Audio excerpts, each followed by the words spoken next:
chilled, nikubarizi tu hapa hivi kwenye ocean manze. This is Mombasa Coastal Edition manze, tuko county 001 manze. And as we promised, tutakuwa tunakupeleka to events na pia tunakumake kuna discover places. Leo manze niko peke yangu, sina host wangu ule mwingine, but atakuwa anatujoin kwa hizo vitu zingine. So we are about to experience this place, ndio. Tunaingia the holiday season, unajua umedecide maana unataka kuenda, but mimi nataka kuconvince na kupatia reason of whether you should come or you should not come. So tuna experience this place pamoja, decide let's kutakuja huku nini tutaanza nayo ya kwanza, si ndio? Let's check it out.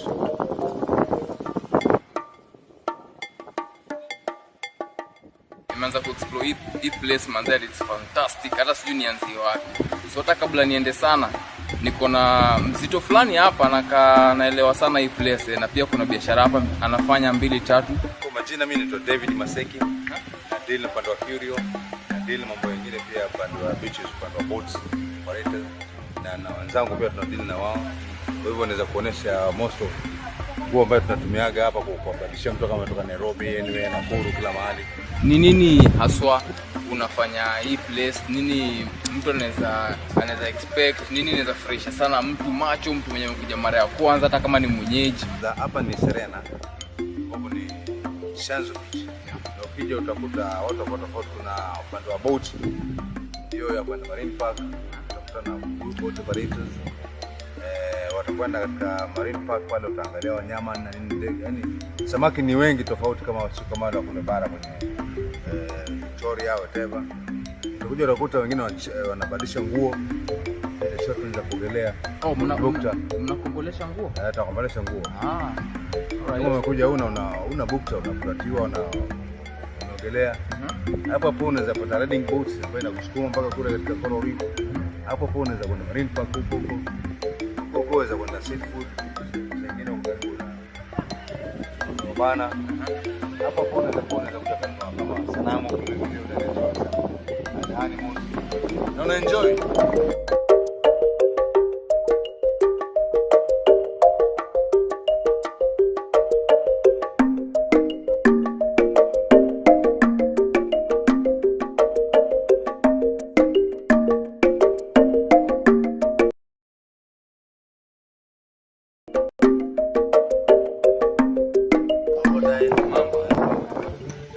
Huyo unamuita nani?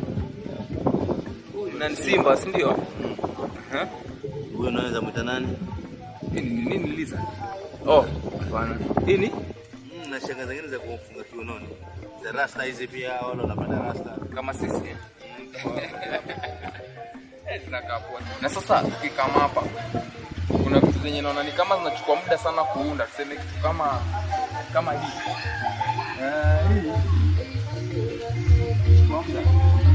Hii ni mask. Sasa hii tunatengeneza, unaweza kujua nyumba. Wewe inatishia hii kupata na mtu kwa giza hii inatoka mbio mbaya sana. Ile sasa kwa nini unafurahisha sana mask inafanya kitu unaona na shell juu. Hii imetengenezwa na nini hizi? Hiyo ni Kisii stones. Inatoka kutoka Kisii. Hiyo tunatengeneza maybe tunauza.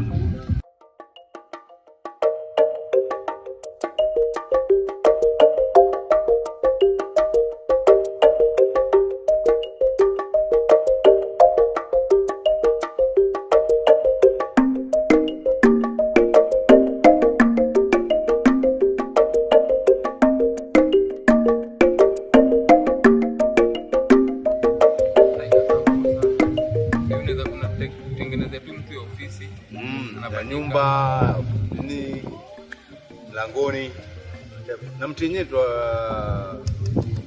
bingo ni adest wood, huwa ikiwa kama tuseme 10 feet huwa ina almost 50 years. Kwa hiyo ni ngumu sana kupatikana. Inapatikana wapi sasa sana? Inapatikana sehemu za Lunga ama Ukambani hapo. Ama Kirinyaga huko. Sana man.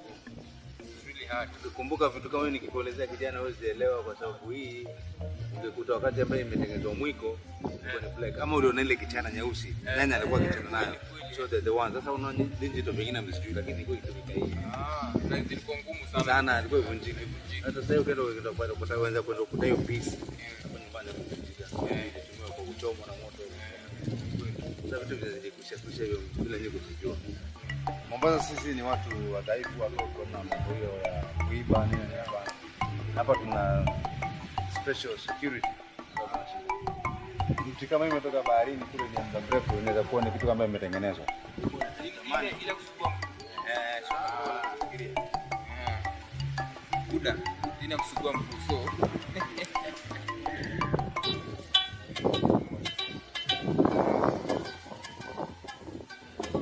Guys, I suck at playing instruments, but bear with me kwa sababu lazima ni experience so that you can experience with me. So unaweza tuma request kwa comment section uniambie nikucheze ngoma gani. But in the meantime I'm struggling. I'm really struggling. Good stuff. So saizi nataka tu explore pande nyingine. Boat hivi. Sijui mnaonaje wase?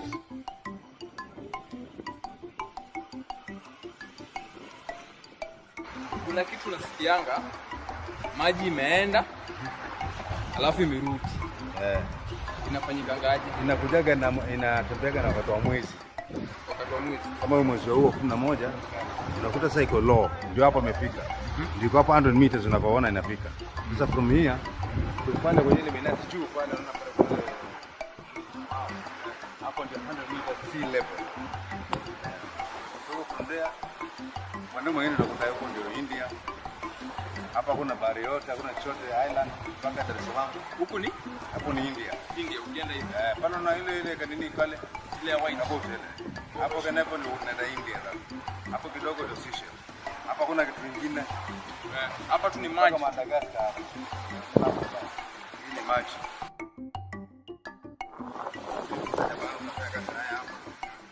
Anahusika na upande wa kufundisha watu. Salamu alaykum. Mombasa. Asante sana. Hii ndio Mombasa. So nimeona hapo uko na kifaa fulani. Naionanga tu kwa maybe kwa movie, kwa televisheni, but sijaiona hivi. Pengine tu niza kwanza jitambulisha. Tuambie wewe ni nani na unafanya nini probably, si ndio? Mimi naitwa Rafael Kaingu Charo. Nisomea hii miaka ya kitambo. Kama ngapi hivi? Now it's about more than 30 years. 30 years of experience. Nisoma Iowa International Wind Surfing Association. Your organization from this road of West Java. Sasa hii inaitwa wind surfing. Wind surfing hii tunatumia upepo. Surfing the wind. Hii ni board. Hii ndio surfboard. Kwa kitambo ilianza surfing ile without board, ina surf katika waves. Ile mtu anatembea hivi na mguu. Alafu baadaye ikaletwa introduce wind surfing. Attach hii sail juu ya board. Alafu hii tunatumia hii propellers. Sababu kisimama juu hapa. Naenda shikilia hapa.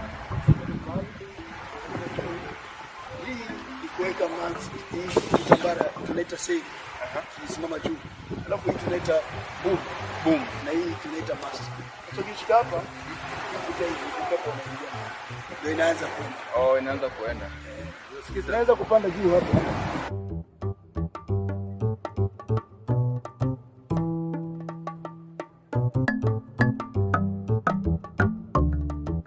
Alafu sasa unashika hapa.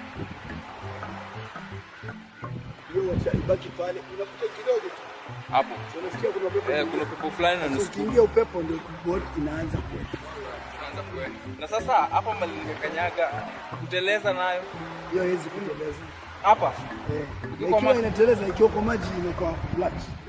Na hata kama inateleza, hapa tuna wax. Ama tu ni vile nimekanyaga mchanga. Nimekanyaga mchanga. Lakini wax tunapaka yote. Nataka kuongelea local tourists. Au wanajua hii game sana ama ni kunao wanaofahamu, kunao sana sana Waafrika wengi wanaogopa. Akiona hiki kidude kibegani, mimi siwezi kwenda huko. lakini kuna mbinu ambazo pia tunatumia. Mwambia kaa hapo juu, without this akae pale juu, anajua bado unaweka hii, simama juu kidogo, shikilia hivi. Hata sometimes ubeba watu, mtu anakaa hapa, unampatia jacket, alafu unashuka. So apart from me, kuna anything else unafanya maybe kwa bahari huko? Apart from hii, nishafanya mambo life saving, kwenda swimming. Na baada ile ajali ya mama na mtoto kuzama kwa pale feri Likoni. Sasa nikasema how can people help themselves? How help themselves? Sasa nikafanya research, nikapata instant swimming. Learn how to swim instantly. In 45 minutes to 1 hour, more than swimming pool length while your head is open. Instantly. Did you hear that? 45 minutes to 1 hour. Ushajua kuswim. Hali kichwa ikiwa nje ya maji. Bali na ile kitambo ulikuwa unafanya unaomba float, unafunika uso, una float, alafu anza. Sasa hii wakati huu weke kichwa ndani. Kwa sababu watu wanasema you have to know how to float ndio kuogelea. Na kuogelea na float ni vitu viwili tofauti. To float is to rest on the surface and swimming is a movement on the surface. Unaenda. Wow. Guys, I'm getting to learn so much that I'm very sure you also did not know. Bei hivi ni kama shilingi ngapi? Well, prices zetu kitambo kabla ya corona ilikuwa bei sababu the actual price for it kwa Afrika ilikuwa ni 4500. Lakini kwa sasa Kenyan shillings. Kwa sasa mtu akiwa na 2000 kwa lesson moja sasa hii lesson for 1 hour. Okay, nilikuwa niulize. So 1 hour. After an hour you can be able to go and turn and come back. So after hiyo 1 hour unamwachia peke yake ama unaenda tunaye tena? Hii ni practical. Tukiwa tunafundisha wewe uko pale na mimi nakwenda kufanya na hiyo activity inakuwa. Sababu ukianza kwambia shika hapa mimi nakuachilia. Body inaenda. So guys, kulingana na venye tunasikia, I have to try this. As risky as it may look, but I have to try this. Sijui kama nitaweza, manze msinicheke sana manze. But kwa comment section endelea kuengage, uniambie kama ndadunda ama sitadunda. Twende? Hapa wakati this company kila mtu lazima avae life jacket kwa sababu uone jua kuogelea, wewe jua kuogelea, shati kuvaa. Because sijui kweli. Sasa najua kuogelea kumbe hujui kuogelea. Sijui kuogelea, nimeshasema mapema. Guys, I don't know how to swim. I don't know how to swim na nimeadmit. Hiyo inaitwa PFD.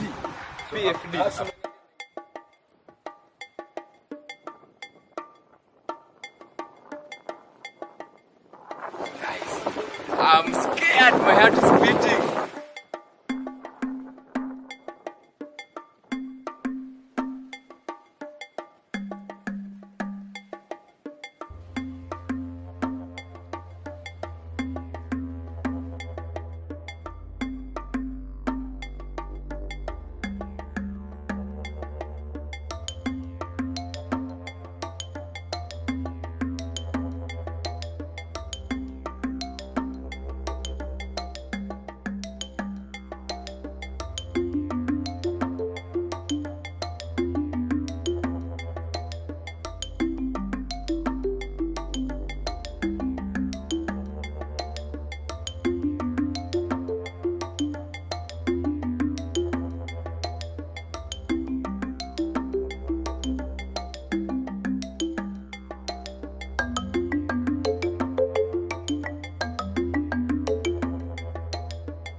now I am back to life.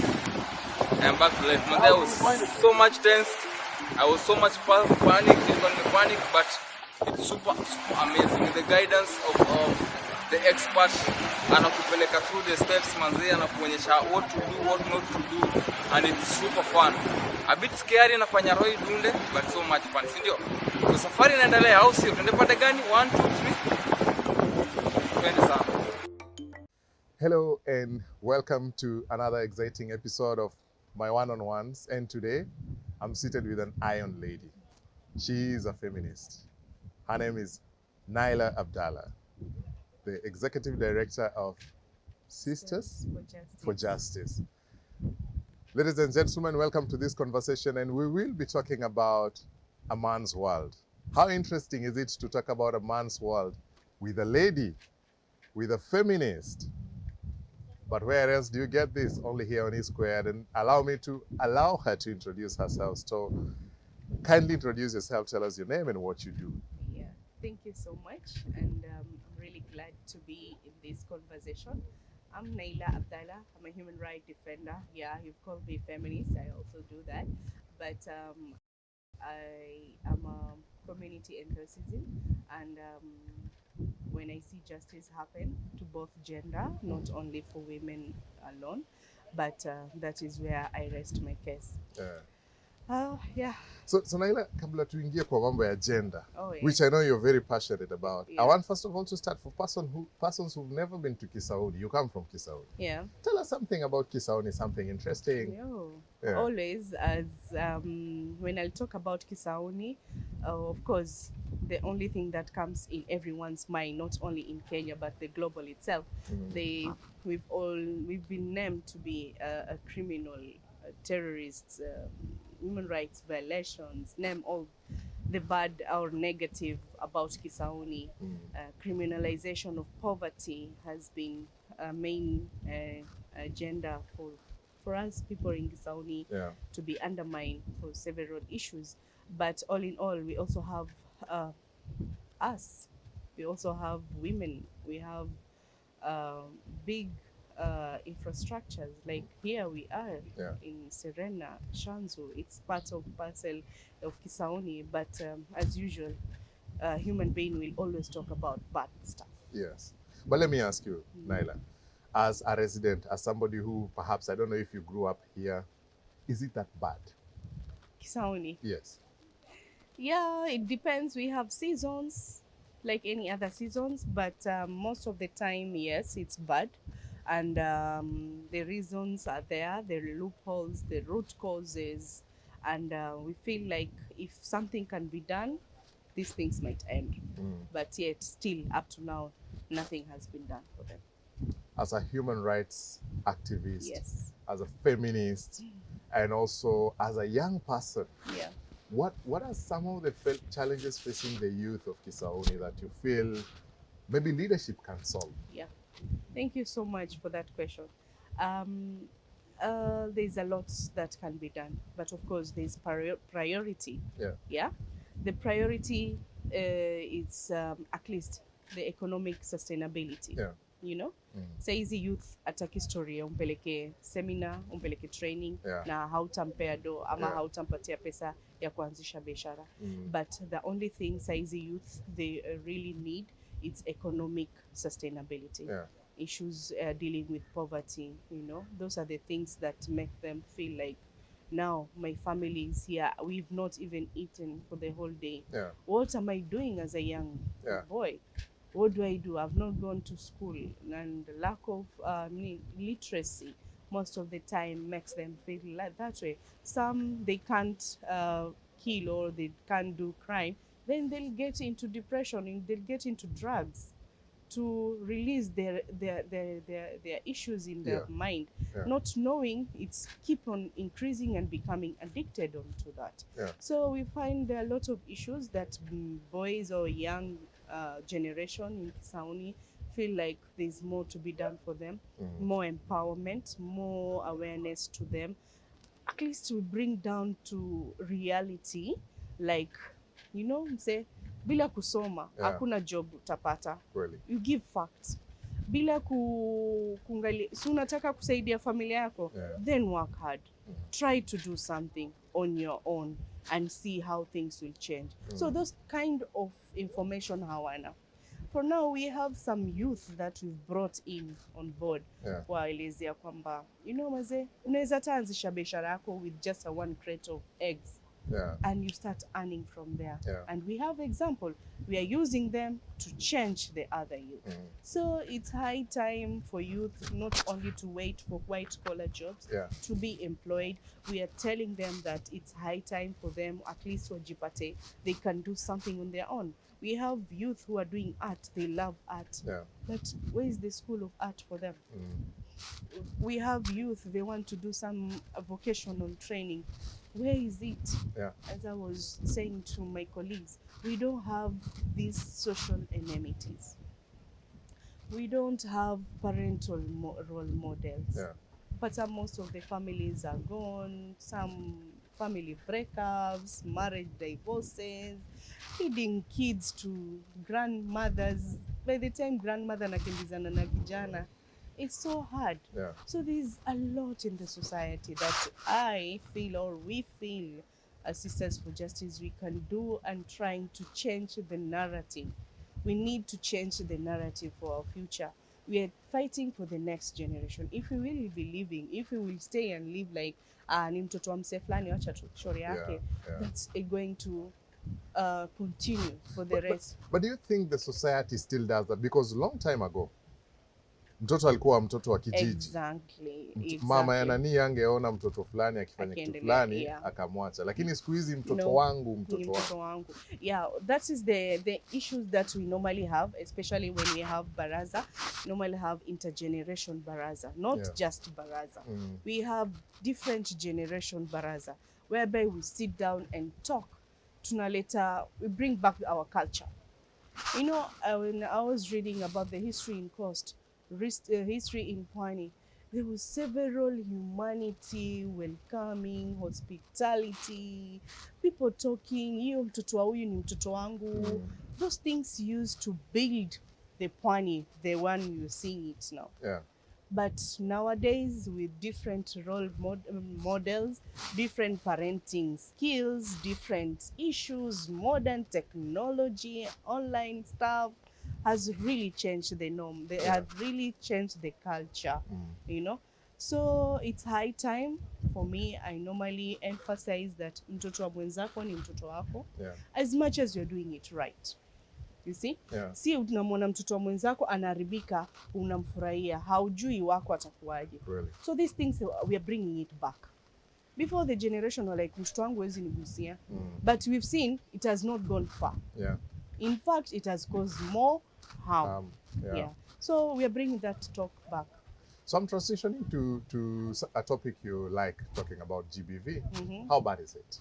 Oh, GBV has never been, I don't know, I'm very young into this, but I've seen global talking about gender-based violence for years.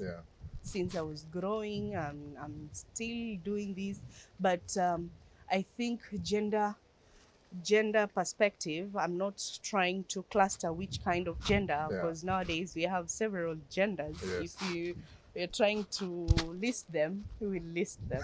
I think unaelewa. But let's talk generally. That gender, especially when it comes to a woman or a girl child, there's more to be done for them. We are known for being vulnerable in the society. I don't know, is it because of our nature, or is it because of our vulnerability? Sometimes I feel like, is it intentionally for women who cannot fight back a man?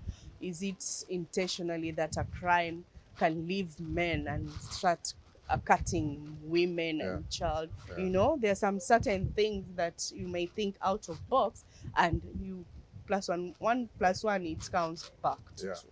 So most of the time we feel like women, girl, child are still not yet there, as much as there is a campaign for the boy-child rights. But for me, I still feel like a boy or a man it's more of his nature is more born to be protector. Yeah. Is more on being himself a soldier. You understand? Yeah. Kijana ni kijana tu. Hata kama ni mdogo yuko kwa nyumba, you will know this is a boy who is here. But msichana, you'll feel like she's still young, she's still inferior, she can't even express. But kijana anasema hii ni ball yangu, nipe. Unaona, it's natural. Yes. As much as there is that campaign ya boy child na nini, we are not disagreeing that, but we feel like msichana bado yuko still vulnerable. Kweli. Because kama hata leo nilikuwa nasoma, in the morning I was reading the story of that Dr. Denis Mukwege, who won the Nobel Peace Prize for the works he did at the Congo. Yeah. And you read that some of the things that were done to those women it's and pathetic. girls. You want to imagine what was going through the mind of the perpetrator. You know. Yeah. But do you think our society has pushed the man to that extent? Because we are having a conversation this month of the man's world. Yeah. And most of those atrocities are caused by men. Yeah. Majority of the sexual and gender-based violence, femicides, women are on the receiving end. More women compared to men. Yes, there are cases of men that are... few of them. Yes. But not caused by women. Yes, not caused by women, you'd say. Maybe any accidents, maybe any mental issues and all that. Yes, let me talk about that. Yes. And this is a very clear example that you brought about the doctor, the one who won the Nobel stuff. Yes. We feel like, and a good example is during this COVID-19. We won't leave COVID-19 away. Yeah. We understand COVID-19 really came in. We had issues about gender-based violence. Yeah. But due to COVID, things will become worse. Yes. We have a report that almost 90% on the cases of cases of status of human rights during COVID-19 were gender-based violence. 90%. 90%. Why? Frustration for men, wanatolea tu mabibi. Issues, unemployment comes back home. Issues, sometimes we even feel like it's mental problem. Yeah. We also try to think about this man, this perpetrator. Yeah. Before amefanya hivi, what came into his mind? So ndo hapo tunaleta, we bring on board on issues of mental health issues. Yeah. But none the same. That doesn't mean you take away someone's life. We've had like 4 or 5 cases of femicides. Wanawake wameuawa. Why? Amemrusha mpenzi wake out of story building. Why? If you don't want that woman, if you have issue with her, leave her in peace. That's what we normally advocate it for. As a man, umeona amekufanyia kitu baya ama nini, live out of that relationship. Yeah. There's no way you'll take his life away or her life away. So several gender-based violence has been happening, and there are several programs that I know across the world are being done to eradicate or ending gender-based violence. And the days we have United Nations days that are ending gender-based violence, which is on 25th November across the globe. We're trying to speak the message of hope to end gender-based violence, whereby there's no way, there's no right for you to end someone's life, for you to make someone feel like she or he is hopeless, to make someone who feels like she's no longer entitled to live in this world because of someone, because of being sexually harassed, because of being physically abused, because of being emotional torture, because of being a gender in perspective. Yes. There's no one who is above the law, and there's no one who is below the law. As much as you're a human being, you are entitled to live by virtue of you being a human being. So gender-based violence should stop. Gender-based violence should end. Yeah. So long as we take ourselves like human beings. Yes. So Naila, I want to, on that note, something keeps confusing my head. Maybe you might help me understand. What's the difference between domestic violence Okay. and gender-based violence? Thank you. This is normally the things that we normally do. Yeah. And domestic violence, it's normally have it's the family issues. Yeah. That most of the time it's more of physical gender-based violence, but this it's happening directly to the person who are being calling it as a family domestic, you know, like for example mi nikipigwa na mtu nje, that's physical gender issue, but someone, my husband, someone in related, my father, my what, amepiga mamangu, that is a domestic violence leading to gender-based violence. Understand? So domestic violence is also a form of gender-based violence. Yeah. And we have category on gender-based violence. As I mentioned, we have sexual, we have physical, we have emotional, ambapo ndo hiyo psychosocial, hiyo emotional, ndo hiyo emotional, and I don't remember, but there is another one which are 4: physical, sexual, emotional. I'll remember when I think of that, but the most one that we normally have and the one that we normally know, it's physical. It's physical. And sexual. Sexual doesn't mean umekuwa sexed ama umefanywa something bad out of sex, but there are several things that might lead to sexual violence. For what? For instance, what? Like what? Somebody would imagine things like rape, for example, rape. Uh-huh. Like for example, sodomization, like defilement. Those are called sexual violence. Like those ones. Or sometimes sexual harassment. You know, you're going somewhere, someone is starting to sexually abuse you. We understand these things, like domestic workers, I mean maids, they face sexual harassment, and sometimes they face a lot of challenges when they're in their homes. So we have that. We have physical, whereby it's physical. You've seen how someone have been beaten, how someone have been stabbed, how a woman or a man has been done something physical harm to them. So Laila, we also have psychosocial. We have emotional gender-based violence. This is whereby we're now bringing it on board. As much as there's someone who can hurt your feelings, hurt your capacity of thinking, hurt your self-esteem, hurt your thing, has done a big harm to you. Hata kama uoni, but the impact, the push factor that has brought into your mind, it's also violence. I want to transition to the key thing as we come to a close of this conversation. Yes. Today, on this squared, this month, we're talking about a man's world. And we're trying to look at what is it in the man's world that causes that imbalance in the society. That a man has been a victim of very many accusations and issues. And you, from where you sit as a feminist, you said you're a Women HRD, woman HRD. Woman Human Rights Defender. I would want to hear from you. Mara nyingi watu wanasema wanaume siku hizi, wanaume wa siku hizi, do you think it's true wanaume wa siku hizi amebadilika?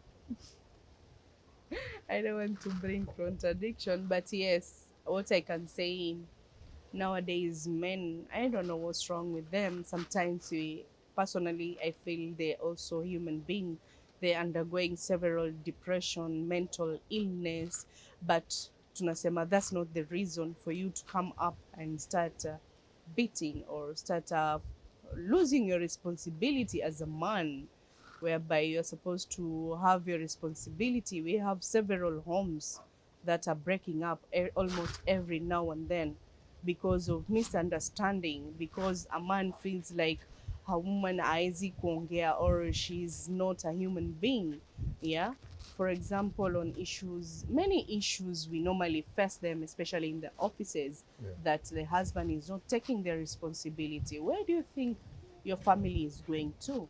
You see, when a woman is trying to ask, when a woman is trying to seek for clarification, unapata bwana, he's on top. What do I need to do? What? Or he's using um, his muscles, or I don't know what, to start beating up the woman.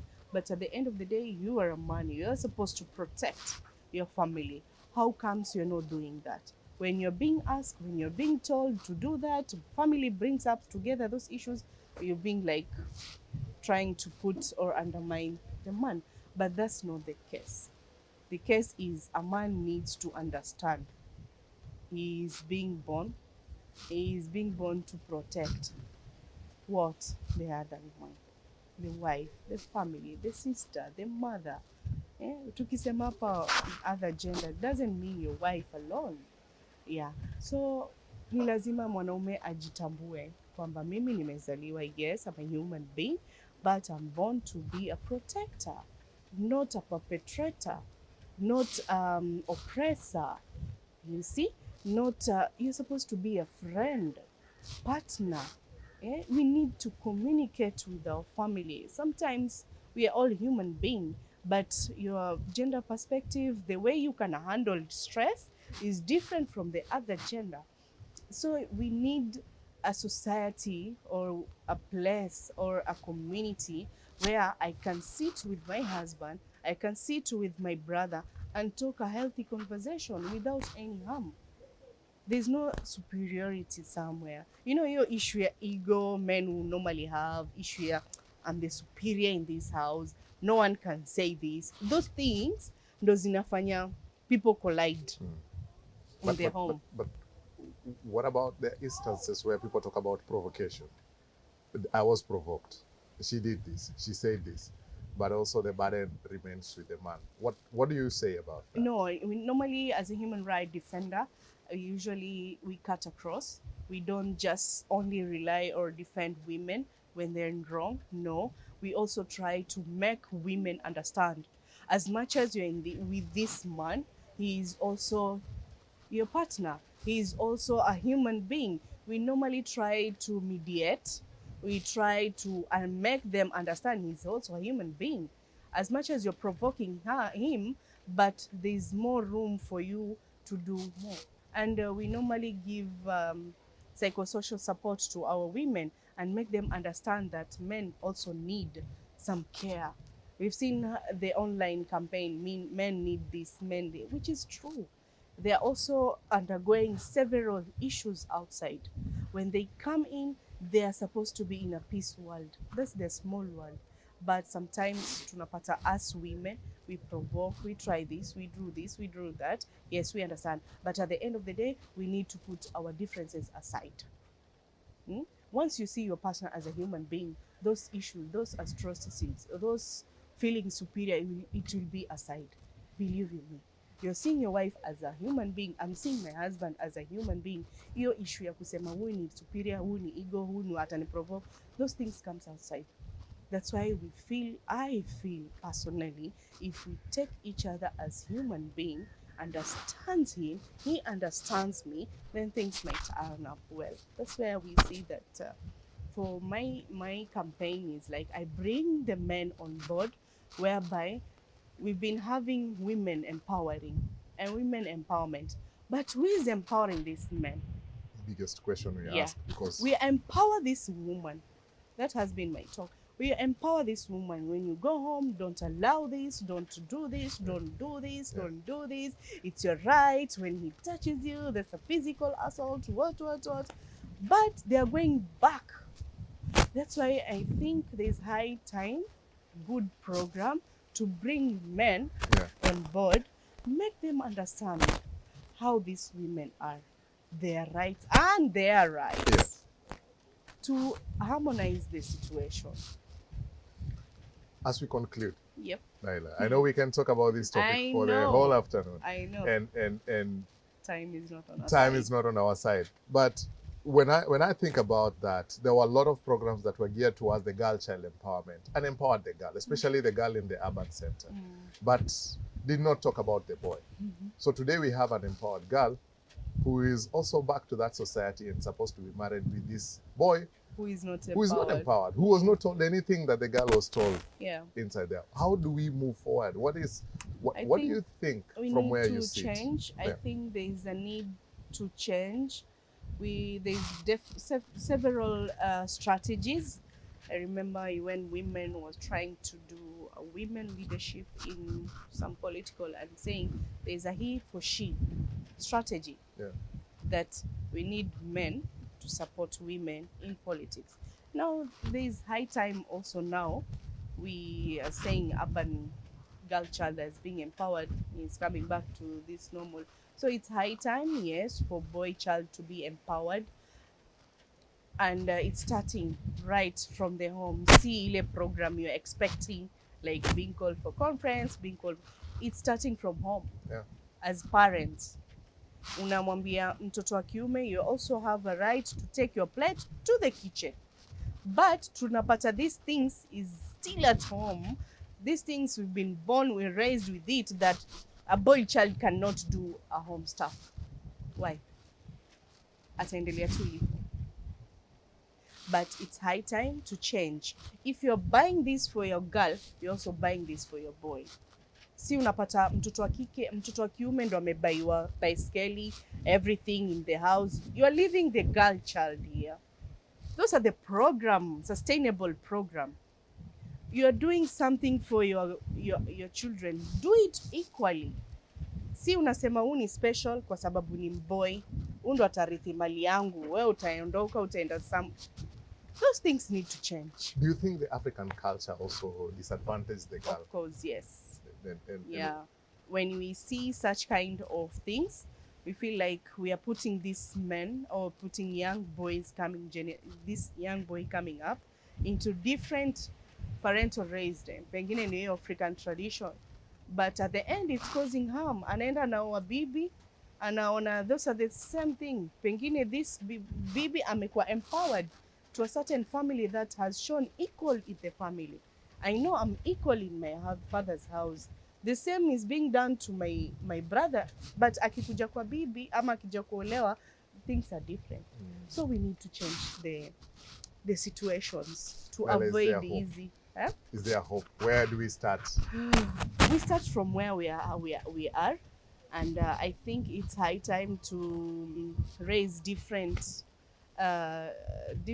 culture, whereby we feel like we are all equal, as much as we are men and there's men on top of us, but we shouldn't show discrimination in the family. We should have more programs for she. That's what I was saying. We should have a men supporting women and women supporting men. We should have that empowerment, both of us, not only for girl child alone, but for the boys child and together. Not for women alone, but bring on board the husband and men on board for them to be empowered. That's why there's he for she. So I think, those are the things that we need to come up, and we'll be all in equal, all in level. Tell me about family. The last family. How important is the family as a unit of the society in helping in this gender conversation? Yeah, it's a very important tool, institution. We understand it's the longest institution that we can go into, and we find out there's more statistics shows there's a lot of family breakups. There's a lot of family issues that are making the society today to be where we are, to be a society of thirsting for peace, a society thirsting for security issues, society thirsting for solidarity. Why? It's because of families. We live a family with a mother alone. We have single parental that are struggling outside there. An example, I'm myself. Naachia familia mama na watoto wote. Where do you think that family will go? Where do you think that children will do? it will reach a level the woman should be exhausted. Do whatever you want. That's why we are there as Sisters for Justice, especially in Kisauni. Almost out of 10 families, only 6 are breaker, 4 are there. That's a very minimal. Sometimes even 8. Where do you think these children are going to? That's why we normally try to bring family together. Even if there is cases, there is issues, we mediate. We tell them these are the factors. Once ukimwacha bibi yako na watoto 6, where do you think hao watoto 6 wataenda? You think wote watakuwa wa president ama ma police ama watakuwa in a good institution? No. So these are the repercussions. We give them fact. Unapata family pale, even if they wanted to break up, they wanted to do a divorce, they sit down for the sake of their children. Naila, thank you so much. Thank you for your time. Ladies You're and welcome. gentlemen, because of time, we have to let Naila go, but we will be surely look for her, bring her here to finish this conversation, because issues of gender can never be explored in one sitting. So thank you so much. We wish you the very best in your endeavors. Yeah, thank you so much. Pass our regards from E-Squared to the rest of the team at Sisters for Justice. Yeah. And you've said it's an entirely female-run organization. Yes. Can I come for internship? Yes. Oh, internship. Yes. We'll check about Can I be the only man yes, interning you there? Can. Yeah. You can, but we are still trying to change. Yeah. We are still developing it, but it's high time to mix the gender. Thank you so much. Thank you so much, guys. Thank you so much for tuning in. This is still a conversation on the man's world, and you've heard from somebody who advocates for the rights of the women at the grassroots level.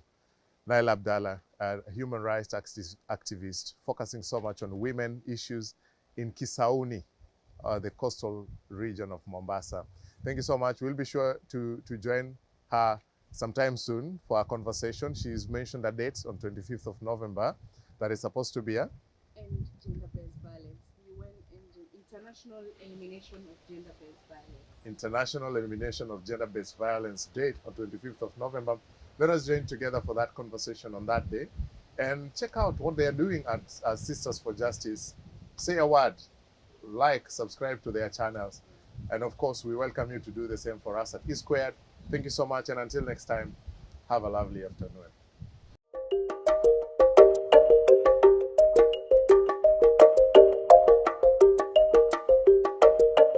Nilikuwa nimewapromise coach, si ndio? Hata mimi mwenyewe nasema nimewapromise, mimi mwenyewe nataka tu kuona, si ndio? So come with me, let's see boti gani iko, inafanya nini, kazi yake ni gani, inaenda wapi, inaendeshwaje, inakaaje au sio? Unaona hapa hivi kwako kuna stakabadhi fulani, kazi inafanyika hapa na pale, si ndio?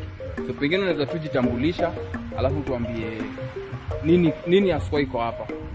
Yes, mimi kwa majina ni Yahya Ali Athman, ambaye ndiye mwanzilishi wa hii Bandas Excursion Company.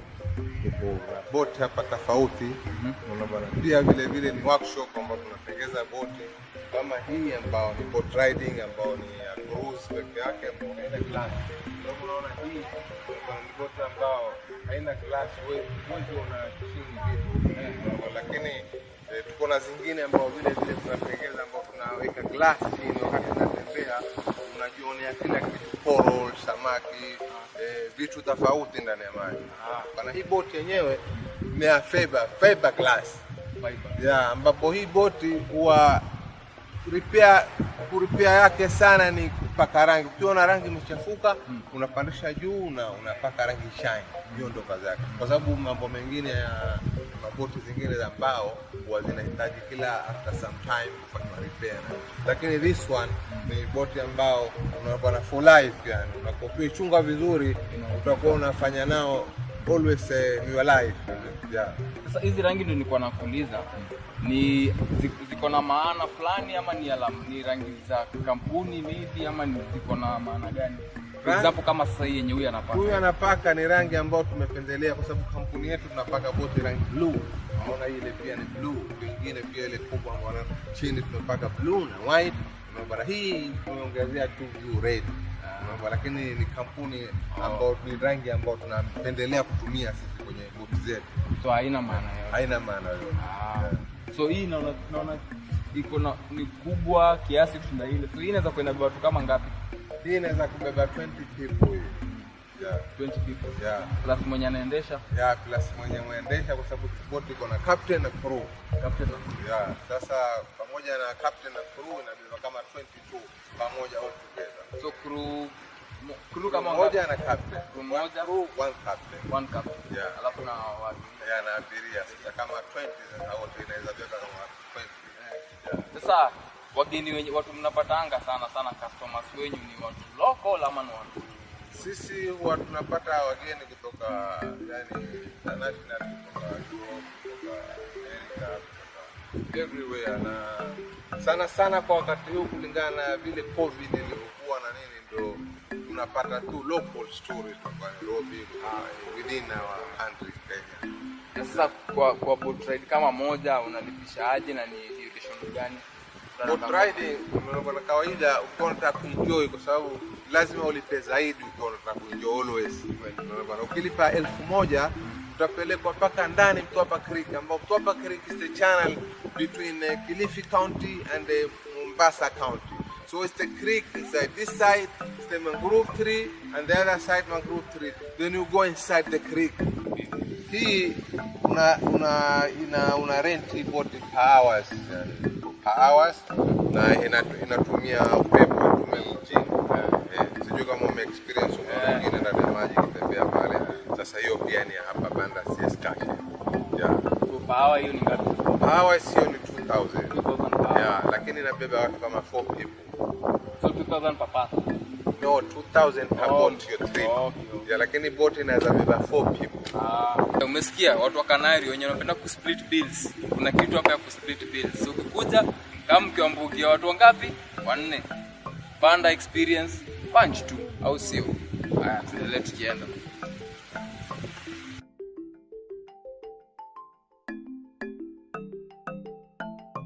Hii lakini inatumiwa na professional ambao tayari anajua kuendesha, kwa sababu tuko na ya professional na ya beginner. Hii hizi tumiwa na mtu yote. Hii unaweza tumia kufunza mtu nayo. Hii huwezi tumia kufunza mtu mpaka tayari ushajua ndio unaweza kuchukua hapa. Hata tunaona zingine ni ndogo hivi. Tayari mpaka unajua. So kuna mahali ulikuwa umesema mnatengeneza boat. Yes. So mtu mnatengeneza kuanzia tu scratch, kuanzia mwanzo. Yes, new boat from the beginning, then a fiber boat, fiber glass. So hizo fiber mnazitoa. Tunatengeza fiber na mbao. Fiber tunanunua Tuda water sports material, na tunatoa mold kwa ile boat. Kama ile unataka kutoa boat kama ile, tunatumia ile boat ile kufanya mold ya hiyo boat. Na inatengenezwa, inapakwa kwa hiyo boat, alafu inavuliwa pale kwa ile boat ile. Inapakwa ile resin na juu ya ile zake. Kwanza inapakwa oil ile boti, alafu inapakwa hiyo vitu vingine resin juu yake. Baada hiyo inavuliwa sasa, kwa sababu haishiki ile oil, haitoshika ile boti. Sasa ukitolewa itatoka. Inakuwa ni kama frame. Yes, sasa inatoka mood ya hiyo boti sasa. Ndio tunaendelea kuanzia hapo, ndio tunaendelea kutengeza. Kwa hivyo pia hapa ni workshop, tuko na generator machine pale kama unaona, ndio tunasaidia kutengeneza hiyo sasa. Sasa boti kama ile sangapi? Boti kama ile unaona bwana, ikiwa bila ya engine yake unaweza kutengeneza kama 700,000 hivi. 7,000. Yeah. 700,000. Wow. Guys, I'm very sure mko mnajua boti inatengenezwa huku. I'm sure mko mnajua boti inatengenezwa. I'm learning so much manze. I'm having fun, najibamba. Na hata sijui tumalizie wapi. So hii ndio inakusaidia ukiingia hapa ni 100%. Hata ukienda deep sea, ukiingia kwa maji kwa na hii you are safe. Una shida. Alafu unaona pia kuna sizes. Ina size ya watoto wadogo, kuna kubwa kiasi za watu wakubwa, inategemea na size ambao mwili wako. Hivi ndio unavaa. Unashikilia mikono hivi sasa. Yes. Sasa ukiwa kwa maji una float vile unataka, unanyosha miguu, unalala mbele vile unataka. Sasa ukiwa hii ndio inakusaidia kwa float juu ya maji. Hata kama hujui kuogelea. Hii mtu akitaka kutumia ni pesa ngapi? Hii ukitaka kutumia hapa tunakodisha, ukitaka kukodisha for some time kufundisha kuogelea hapa, hii unalipia kwa ofisini hapa 200. Unafanya ile kwa muda shanaje? Kwa muda ambaye wewe utakuwa sasa uko sawa. Uko sawa utaregesha.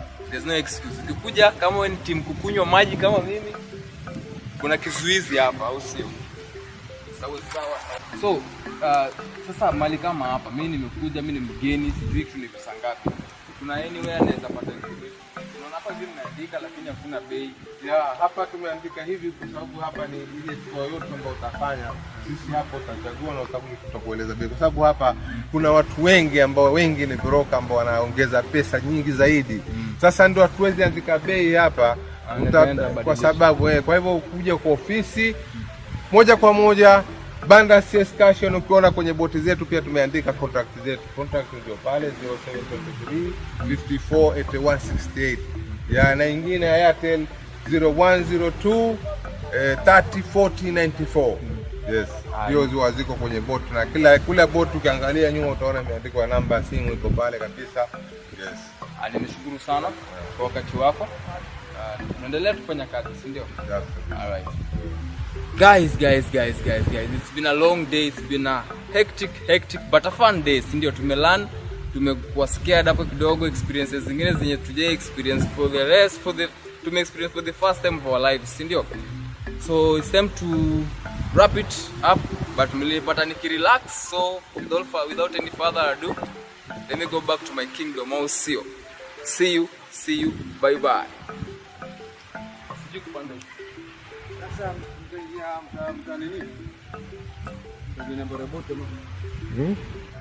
Thanks so much, guys. That has been E-Squared on location. Until next time, keep it locked, keep it tuned to explore more and to learn more and to have so much fun.